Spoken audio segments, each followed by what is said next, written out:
Hello everyone, myself Ketan Bhausar, Assistant Professor in LJ Engineering College, Ahmedabad. VLSI Design Unit number 2, CMOS Fabrication Technology and Design Rule. Today's topic, NMOS Fabrication Technology or NMOS Fabrication. Now in previous session we discussed simple steps of CMOS technology, or we can say that a basic step of CMOS technology in terms of NMOS technology and PMOS technology. As we already discussed the few predefined or basic steps which use in each and every fabrication technology, if you're talking about NMOS or you're talking about PMOS. So now today's topic, NMOS technology or NMOS fabrication. Now start with the first step.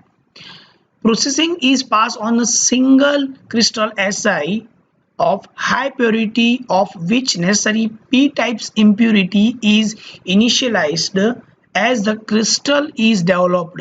The diameter of such wafer are about 75 to 150 mm and 0.4 mm thickness. So as you can see, it look like this. We have to take first Si substrate. Suppose you are designing for NMOS technology, then you have to take a p-type substrate, and for that we add a p-types impurities, and you have to take a p-type impurity substrate. It's around 75 to 150 mm, or the thickness is around 0.4 mm.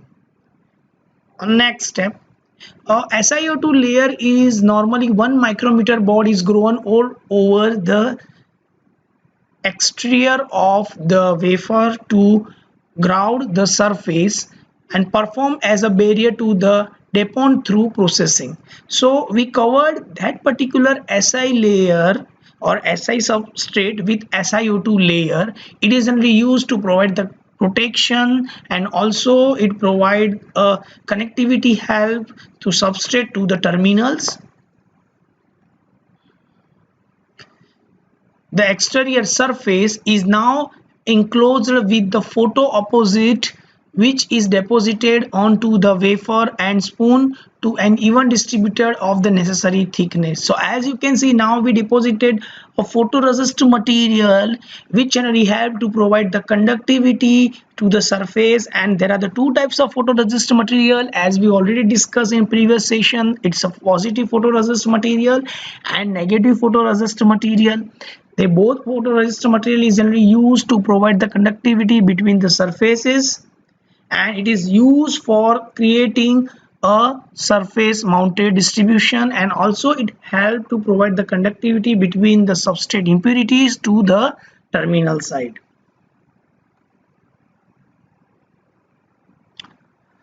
A photoresist coating is then covered to the ultraviolet light through the mask, which describes those area into which transmission is to take place as one with transistor channel. So we covered that particular region and area with a UV lights, and the UV lights is generally used to creating the windowing method, or it generally used to create the window on the substrate.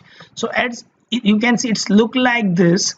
So we have to take a mask, and after that we have to apply a UV lights. So you can see it creating the windowing where the mask is not present over there, and it create a gap on the substrate. It is really used to provide the windowing concept, and because of that window we place the terminal like gate, drain and source at that particular area, and after that we use a metallic and contact connections to provide a connectivity, and it is really used to close the loop from source, drain and gate terminal. So generally gate terminal is useful for the input, drain terminals and source terminal is generally used for provide the conductivity as per the direction of PMOS or NMOS. Either you can work for the active low, or either we can work for active high logic. Now this region are consequently and readily fixed away together with the original silicon dioxide, so that the surface of the wafer is uncovered in the window defined by the mask. So as you can see, again we apply a specific SiO2 layer, and we apply the particular oxide layer to provide the conductivity and also provide the protection to the mask. again we have to cover with that particular region. It can be used or it can be implemented with some chemical process or some etching process. A thin SiO2 layer is grown over the surface after removing the remaining photoresist. So as you can see, we apply for first substrate. After that, we are taking the SiO2 layer. Then again, we apply the photoresist material. After that, we apply the UV lights for creating the windowing, and after that we removing the unnecessary photoresist material. Then again we implant a thin SiO2 layer, which is generally used to provide the protection to the surface or provide the protection to particular substrate area. So as you can see, so after the because of the UV light process, it will look like this. In creating the window, and after creating the window, you can implement over here different types of terminals. Right now we are talking about a simple NMOS fabrication, so we use here p types impurities and we add here terminals, as we can see in the next few slides. Further, the photoresist coating and masking allow the polysilicon to be patterned. The thin oxide is removed to expose the areas, and this area is diffused with n-types impurities by heating the wafer to a high temperature and passing the gas of desired n-types impurity to the form the source and the drain terminal. So basically we use a source terminal and gate terminals and different types of impurities to creating a particular region, and then we create a drain source and gate terminals as a input terminals. So as you can see, it look like this. We have this Si substrate. After that we apply the SiO2 layer, we apply the thin layer of SiO2, then polysilicon layer.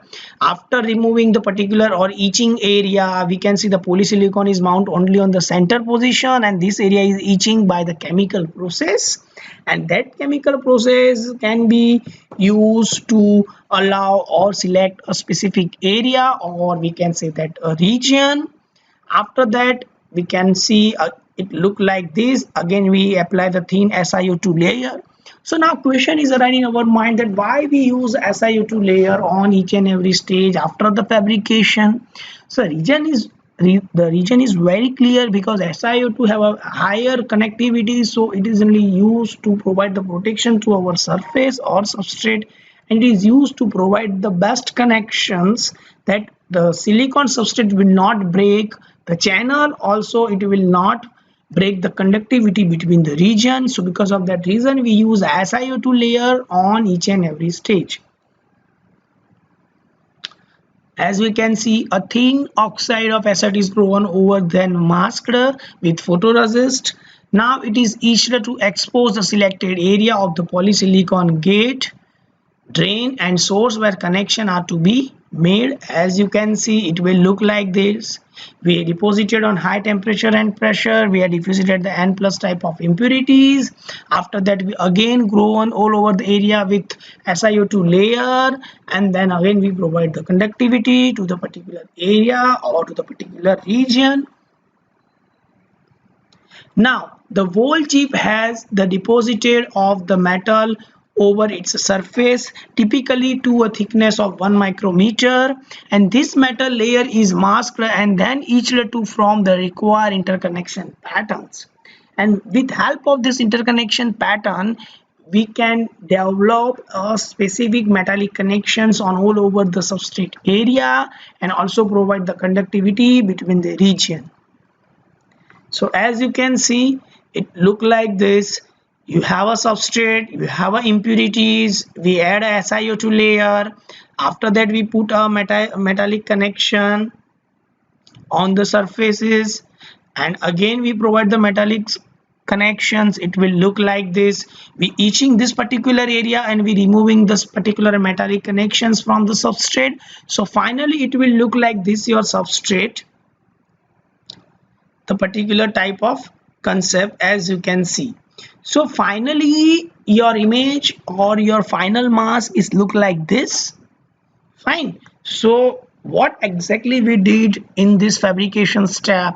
See, the fabrication is important to understand because we use a number of chip, and that particular chip is used in each and every field right now.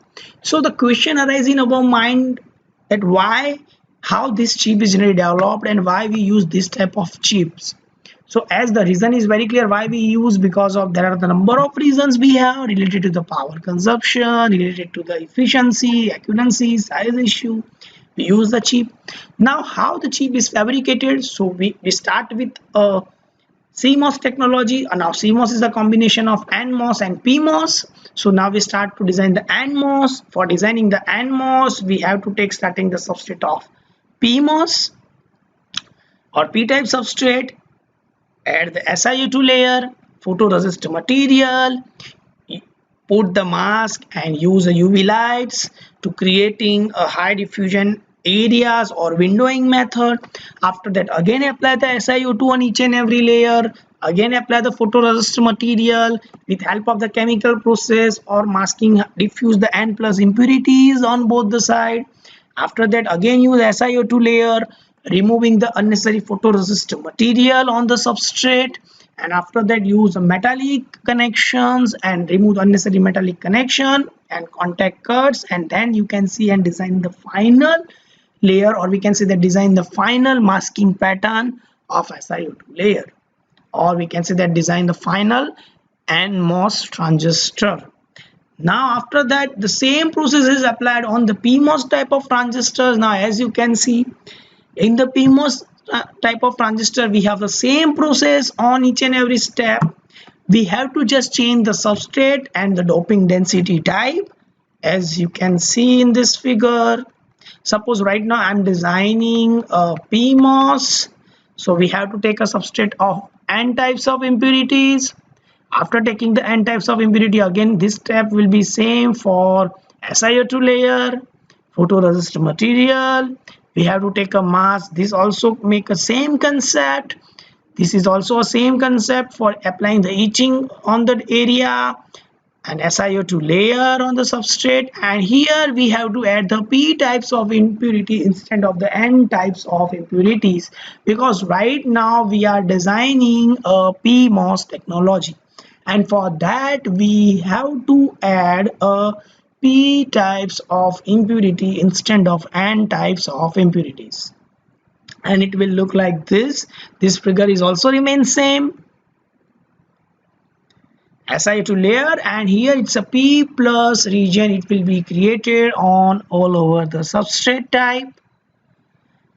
And finally you can see the figure is look like the same, just change the substrate type and the doping type density or doping area. So it is very clear. Suppose you are designing a NMOS, then you have to take a P type of substrate. You design the PMOS, then you have to take a N type of substrate. Suppose you are designing a NMOS, then you have to doping or your doping type should be N plus, and if you're designing a PMOS, then your doping type should be P plus. So only changing in 2 steps, remaining all the 7 steps should be or must be same. Okay, and in your syllabus we are focusing on only NMOS fabrication because they are considering the PMOS have a same steps but only changing the substrate area and the doping type. Okay, so NMOS and PMOS fabrication topic now done, and with help of this combination of NMOS and PMOS we are designing a different types of CMOS, or we are designing a bulky CMOSs, or we can say that advanced CMOS we can design with help of the combination of PMOS and NMOS. So now in next session we are talking about the N-well fabrication. In terms of the N-well we are focusing on P-type substrate, then again we designing their NMOS transistor, and after that again we design the PMOS transistor with N type of substrate. So we can say that it's a combination of NMOS and PMOS, and with help of this two combination we are for designing the N-well fabrication. And after that we working on the design rule based concept. In design rule it play a main role when we're talking about a fabrication of chip, because as per the Moore's law, we can see the different types of MOSFET is available right now in the market. But as per the Moore's law, if number of transistor increases, then performance of the chip increase, or performance will be increased. But now just imagine that on one particular small area, how number of transistor is inserted, or how much space each and every transistor will occupy. So it play a main role, and it have some mathematical calculation that we will study in design rule, and also play a main role when you are working on any fabrication technology which is related to designing a specific MOSFET. So I hope you like this session, and if you have any doubt related to a specific MOSFET technology or NMOS fabrication or PMOS fabrication, then you can contact me. Okay, so I hope you like this session, and if you have any doubt, then you can contact me. So thank you very much.